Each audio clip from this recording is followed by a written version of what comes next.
অনেকে বলেন single parent হলে নাকি বাচ্চা ঠিক করে মানুষ করা যায় না।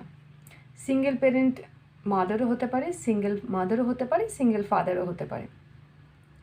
আমার আরও দুটো এক্সপিরিয়েন্স আপনাদের সাথে শেয়ার করি। আসলে 18 বছরের অভিজ্ঞতা তো, এত ঘটনা, এত এক্সপিরিয়েন্স মানে শেয়ার করতে শুরু করলে শেষ আর হবে না। আমাদের বাড়িতে একটি মেয়ে কাজ করতো। মেয়ে বললে ভুল বলা হবে, মহিলা। আমার থেকে এজেড ছিলেন তিনি। আজ থেকে বছর 10-12 আগেকার ঘটনা হবে তখন। তো উনি ওনার বাচ্চা একটা ছেলে আছে, সেটা আমরা জানতাম। বাট ছেলেটার কিন্তু কত বয়স বা কিসে পড়ে আমরা এসব কখনো খোঁজখবর নেওয়ার চেষ্টাও করিনি। আর ওই মহিলা আমি ছাড়া আমাদের আমাদের অ্যাপার্টমেন্টে আরও 3-4টে ঘরে একসাথে উনি চাকরি মানে কাজ করতেন। বাসন ধোয়া, কাপড় কাচা এই সমস্ত কাজের কাজ করতেন, বাড়ির কাজ। একদিন হঠাৎ উনি এসে বললেন যে বৌদি আর কিছু টাকা আমাকে অ্যাডভান্স দেবে, মানে 1 মাসের টাকা, প্রত্যেকটা ঘরে এক মাসের টাকা করে অ্যাডভান্স চাইলো। তো আমরা একটু অবাকই হলাম, ভাবলাম হয়তো বাড়িতে খুব প্রয়োজন সেই জন্যই চেয়েছে। তো কৌতূহলবশত জিজ্ঞেসই করে ফেললাম, কেন গো তোমার হঠাৎ 1 মাসের করে তুমি চাইছো? অন্য বৌদিরাও গল্প করছিল তুমি নাকি সবার কাছে চেয়েছো 1 মাস করে, 1 মাসের টাকা অ্যাডভান্স। কী হয়েছে, কিছু অসুবিধা হয়েছে বাড়িতে? তখন বললাম, হ্যাঁ গো বৌদি, আমার ছেলেটাকে কলেজে পাঠাবো তো তার জন্য টাকার দরকার। তো আমরা একটু অবাকই হলাম, তোমার ছেলে কলেজে পড়ে? সেদিনকার আমি জানলাম ওই মহিলার সম্বন্ধে বৃত্তান্ত, কী ব্যাপার। তার আগে সত্যি কখনো আমাদের কৌতূহলে প্রকাশ করিনি যে ওনার ব্যক্তিগত লাইফে কী হচ্ছে বা না হচ্ছে। আসলে প্রয়োজন বোধ হয়নি কখনো, উনিও কখনো সেটা আমাদেরকে প্রকাশ করেননি, আমাদের প্রয়োজন বোধ হয়নি। তো তারপরে উনি বললেন যে ওনার ছেলে যখন 5-6-7 বছর বয়স হবে তখন ছেলেটির বাবা ওদেরকে ছেড়ে চলে যান। তো উনি ছেলেকে একা মানুষ করেছেন। উনি কিন্তু একদমই লেখাপড়া জানেন না। উনি ওই ছোট্ট বাচ্চাটাকে মানুষ করার জন্য ওনার প্রথম থেকেই ইচ্ছে ছিল ছেলেকে অনেক পড়াশোনা করাবেন। এবং তখন থেকে উনি আ লোকেদের বাড়িতে বাসন মাজার কাজ শুরু করলেন। এবং তখন থেকে উনি ছেলেকে গভর্নমেন্ট স্কুলে, আমাদের আশেপাশে যে গভর্নমেন্ট স্কুল আছে সে সমস্ত স্কুলে পাঠাবার ব্যবস্থা করলেন। এবং উনি খুবই সিরিয়াস ছিলেন সেই ব্যাপারে যে ছেলে ঠিকমতো পড়াশোনা করছে কি করছে না, টিচারের সঙ্গে কথা বলা এই সমস্ত উনি করতেন এবং ছেলের পেছনে লেগে থাকতেন। পড়াশোনা করো, পড়াশোনা করো, এবং পড়াশোনা না করলে কী হয় সেটাও উনি ছেলেকে বোঝাতেন। যখন উনি বাড়িতে থাকতেন ছেলেকে কোয়ালিটি টাইমও দিতেন উনি, ওনার মতো করে। হয়তো লাক্সারি দিতে পারতেন না, কিন্তু যতটুকুনি প্রয়োজন সেটুকু দিতেন। এবং তার বাইরে ছেলে কিছু চাইলে খুব সুন্দর করে তাকে উনি বুঝিয়ে দিতেন যে এই মুহূর্তে ওনার পক্ষে অসম্ভব, পরে হয়তো উনি দিতে পারবেন। আমি জানি না উনি কী করে করতেন এগুলো। সত্যি আমার কাছে আজও ওটা একটা প্রশ্ন। এবং এরকম করতে, করতে ছেলেটা উচ্চ মাধ্যমিক পাশ করে, খুব ভালো রেজাল্ট নিয়ে গভর্নমেন্ট স্কুল থেকেই পাশ করে। তারপরে ছেলেটা গেট এক্সামে বসে। It was a amazing experience for all of us. এবং গেট এক্সপিরিয়েন্স ও ক্র্যাকও করে, কোয়ালিফাই করে, গভর্নমেন্ট কলেজে যাদবপুর ইউনিভার্সিটিতেও চান্স পায়। আমি ওকে জিজ্ঞেস করেছিলাম খুব কৌতূহল নিয়ে, কী করে তোমার ছেলে চান্স পেল গো? আমাদের ছেলেমেয়েদেরকে তো কত টাকা দিয়ে গাদা গাদা টাকা খরচা করে এই বিভিন্ন ইনস্টিটিউশনে, আমি নাম দিচ্ছি না, বিভিন্ন ইনস্টিটিউশনে ভর্তি করতে হচ্ছে, ভালো ভালো মাস্টারমশাই রাখতে হচ্ছে, টিচার রাখতে হচ্ছে। আর তোমার ছেলে আম কিছু টিউশন না দিয়ে, কোনো কোচিং না নিয়ে গেটে চান্স পেয়ে গেল, কোয়ালিফাই, এবং গভর্নমেন্ট কলেজ কোয়ালিফাই করে গেল। তখন ও বলল, হ্যাঁ এর পেছনে সত্যিই ওর শিক্ষকদের অনেক অবদান, টিচার টিচারের অবদান অনেক। এবং ওর স্কুলের প্রত্যেকটা টিচার, ও যেহেতু পড়াশোনায় ভীষণ ভালো ছিল এবং ওর বাবা ওর কাছে নেই, মা এত কষ্ট করে মানুষ করছে এবং সেই ছেলেটি পড়াশোনায় এত ভালো, ব্যবহারে এত ভালো, ইট মিনস তার বাড়ির এডুকেশনটা এত সুন্দর দেখে স্কুলের টিচাররা অভিভূত হয়ে গিয়ে তারা বিনা পয়সায় ওকে টিউশন দিয়েছিল গেট এক্সাম কোয়ালিফাই করার জন্য। এবং ওনাদের 100% সাপোর্ট, এবং ছেলেটির অধ্যবসায় অবভিয়াসলি ও গেট এক্সাম ক্র্যাক করে, ইঞ্জিনিয়ারিংয়ে চান্স পেয়ে গেছে এবং যাদবপুর ইউনিভার্সিটিতেও ভর্তি হয়ে যায়। তবে যাওয়ার জন্য কিছু মিনিমাম টাকা তো লাগে, কারণ সেখানে গিয়ে ওকে থেকে পড়াশোনা করতে পারবে, হতে হবে, ও তো ডেলি যাতায়াত করতে পারবে না। তো সেই জন্যই ও 1 মাস করে সবার কাছ থেকে অ্যাডভান্স টাকাটা চেয়েছে, যাতে ওখানে গিয়ে ও সেটেল হয়ে যায়। এবং ওর ছেলে এটাও বলে যে মা, তুমি আর কয়েকটা দিন তুমি চিন্তা করো না, আমি ইঞ্জিনিয়ারিংটা কমপ্লিট করে নিই, আমি ঠিক একটা ভালো চাকরি পেয়ে যাব, আর তোমাকে কারোর বাড়িতে গিয়ে বাসন ধুতে হবে না। এবং এটাও অ্যাসিওর করে যে আমি কলকাতায় যাচ্ছি বটে, তবে আমি চেষ্টা করব ওখানে নিজের খরচা যাতে নিজে কিছুটা তুলে নেওয়া যায়। ভাবতে পারছেন? আমার তো শুনতে শুনতে চোখে জলই চলে এলো। This is call education.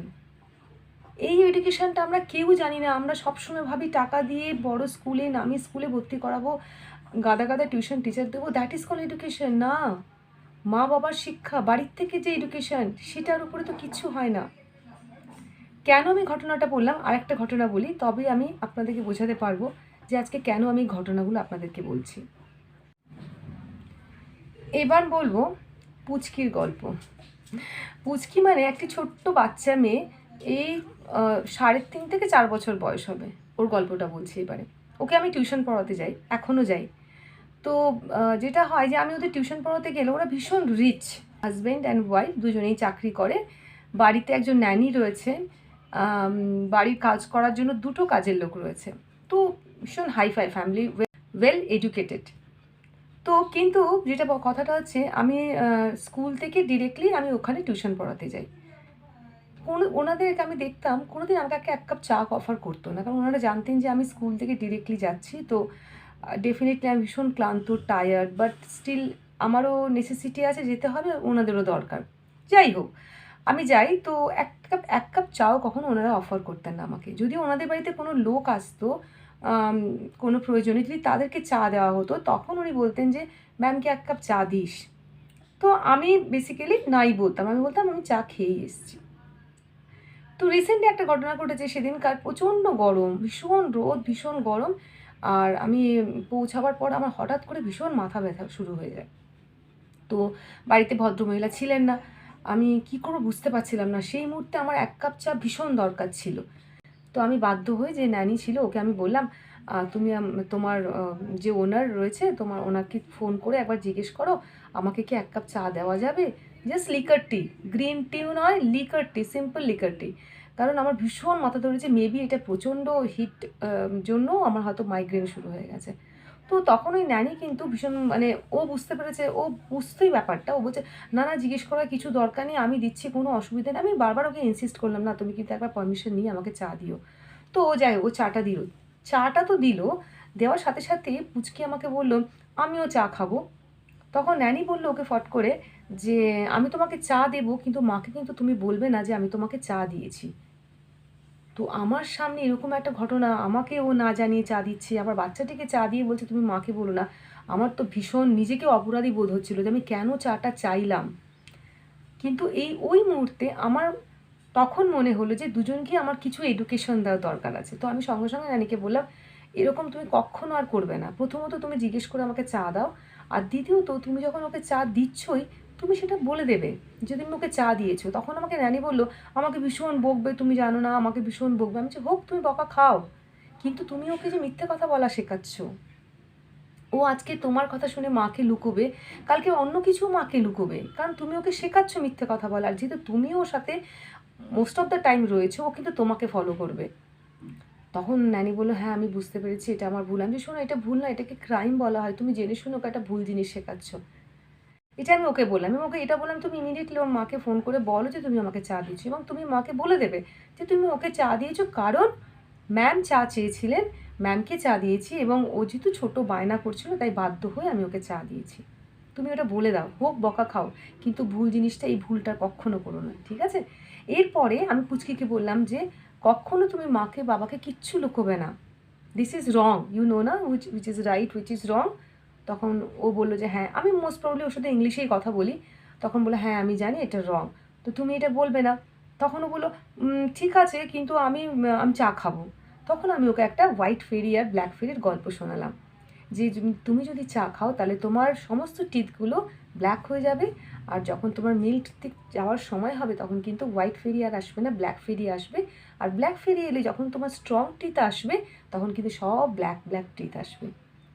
আর তুমি যদি চা না খাও তোমার টিথের কালার হোয়াইট থাকবে। তাহলে যখন তোমার মিল্ক টিথ যাওয়ার সময় হবে, কারণ আমাদের একবার মিল্ক টিথ চলে গিয়ে তারপরে স্ট্রং টিথ আসে, তো তখন হোয়াইট ফেরি আসবে আর তোমাকে দেবে হোয়াইট বিউটিফুল টিথ। তুমি কোন টিথটা চাও, ব্ল্যাক টিথ আর হোয়াইট টিথ? তখন বল না না আমি হোয়াইট টিথ চাই। তাহলে তুমি হোয়াইট ফেরি চাও? তখন বললো হ্যাঁ। আমি ওকে সুন্দর করে বুঝিয়ে দিলাম একটা ছোট্ট গল্প দিয়ে, ওকেও আমি একটা এডুকেশন দিলাম। দেখুন এটাও একটা এডুকেশন। এবার আপনি আমাকে বলুন, এই যে দুটো ফ্যামিলি আমি গল্প বললাম, একটা সিঙ্গেল মাদার যে একদম পড়াশোনা জানে না, এখানে হাজব্যান্ড ওয়াইফ দুজনেই ওয়েল এডুকেটেড, বাড়িতে কোনো কিছুর অভাব নেই, কিন্তু একটা বাচ্চা কি শিখছে? এবার বলুন তো, আমরা কে গুড এডুকেশন দিচ্ছি? এডুকেশনের মানেটা কি? এডুকেশনের মানেটাই আমরা ভুলে গেছি। আমরা এডুকেশন কি এটা জানারই চেষ্টা করছি না। আমরা ভাবছি টাকা আছে মানে আমি সব কিনে নিতে পারবো, আর যার টাকা নেই সে কিছু করতে পারবে না। সেটা কি তাই প্রমাণ হলো? যার টাকা নেই সে এত সুন্দর একটা এডুকেশন দিয়ে সে আজকে একটা তার ছেলে ভালো ইউনিভার্সিটিতে চান্স পেয়েছে, ডেফিনেটলি সে তার ছেলে বুঝিয়ে দিয়েছে, যে মাকে বলেছে মা এবার ভালো দিন আসছে। আর যার এত টাকা এত পয়সা, সেই বাচ্চাটা ছোট থেকে বড় হচ্ছে কিভাবে? একটা রং এডুকেশন নিয়ে। আপনারা যারা শুনছেন আমার এই ভিডিও, যারা দেখছেন, আমি কিন্তু কাউকে কোনো ব্লেম করছি না। আমি শুধু এইটুকুই বলছি, আমি শুধু রিকোয়েস্ট করছি আপনাদের সবাইকে, সিঙ্গেল প্যারেন্ট হোক বা নাই হোক, সমস্ত ফ্যামিলির জন্য বলছি, আমি কোনো পার্টিকুলার কাউকে মেনশন করে বলছি না। Please be careful. আপনার বাচ্চার সাথে কোয়ালিটি টাইম দিন, তাকে গুড এডুকেশন দিন। গুড এডুকেশনটা একমাত্র আপনি দিতে পারেন, আর পৃথিবীর কেউ দিতে পারে না গুড এডুকেশন। আর গুড এডুকেশন মানে কি সেটা নিশ্চয়ই আপনি বুঝতে পেরেছেন। Money matters, but money is not everything. আপনি যে ভ্যালিউ, যে ইম্পর্টেন্স, যে রিলেশনশিপ, যে আন্ডারস্ট্যান্ডিং আপনার বাচ্চাকে শেখাতে পারবেন, বলতে পারবেন, আপনি যে কষ্ট করছেন বা আপনার যেভাবে ওকে মানুষ করছেন, প্রতিটা জিনিসের ভ্যালু একমাত্র আপনি দিতে পারবেন। ওর মধ্যে একটা বিলিফ তৈরি করা, একটা ট্রাস্ট তৈরি করা, সেটা একমাত্র আপনি দিতে পারবেন। পৃথিবীর আর কেউ দিতে পারবে না। প্লিজ বাচ্চাকে টাইম দিন, ওর সাথে কথা বলুন, ওর সাথে বসুন, সে যেই বয়সেরই হোক, এবং তার সাথে বসুন, কথা বলুন, বোঝার চেষ্টা করুন। যদি তার কোনো অ্যাংজাইটি ফ্রাস্ট্রেশন থেকে থাকে, তাকে বোঝার চেষ্টা করুন, তার সাথে কথা বলুন, তার সাথে বন্ধু হন। বন্ধু মানে এটাই নয় যে সে যা বলবে সব মেনে নেবেন। যখন একটা বাচ্চা তার বন্ধুর কাছে কি সব খুলে বলতে পারে, সে আপনার কাছে কেন বলতে পারে না? একটা বাচ্চা স্কুলের কাউন্সিলরের কাছে, যে কাউন্সিলিং করেন আজকাল সমস্ত স্কুলে রয়েছে, সেখানে কি সব খুলে বলতে পারে, তাহলে আপনাকে কেন বলতে পারে না? যে বাচ্চাটা যখন ছোট ছিল, স্কুল থেকে এসে তার সমস্ত ঘটনা আপনাকে না বলে সে খেত না, সে আজকে কেন আপনাকে লুকোচ্ছে? ভাবুন তো একবার। এই সমস্ত কিছু, আপনি হচ্ছে সবার আগে। Parents are the first educator of a child. Please ভাবুন আর চিন্তা করুন, বাচ্চাকে সময় দিন, কারণ this is called pro parenting. Pro parenting means good education, nothing else. Education not only school. Education মানে যেটা আপনি বাড়িতে সবার আগে দিচ্ছেন। You are the first educator. আজকে এই পর্যন্ত। ভালো থাকবেন, সতর্ক থাকবেন।